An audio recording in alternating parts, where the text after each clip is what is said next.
Bharat 4 trillion dollar economy बनाए, पर अगर मैं आपसे कहूं कि भारत 4 ट्रिलियन डॉलर के अलावा इस साल के एंड तक 17 ट्रिलियन डॉलर की इकोनॉमी बन जाएगा, तो ये सुन के आप लोग बोलेंगे कि मैं ये कैसी बातें कर रहा हूँ। देखो, जब भी हम कहते हैं कि इंडिया 4 ट्रिलियन डॉलर इकोनॉमी है, तो वो नॉमिनल बेस्ड है।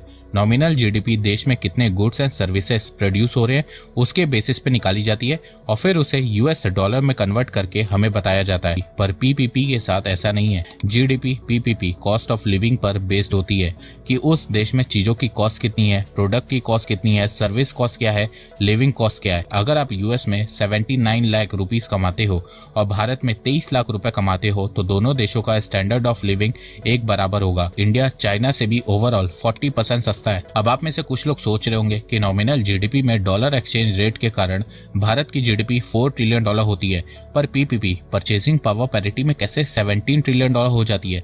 तो देखो, जीडीपी पीपीपी का एक अलग से एक्सचेंज रेट होता है जो परचेजिंग पावर के बेसिस से निकाला जाता है, और वो इस समय वर्ल्ड बैंक के अनुसार $1 इज इक्वल टू 20 रुपीज है। तो इसीलिए इंडिया की जीडीपी पीपीपी टर्म्स में 17 ट्रिलियन डॉलर्स है।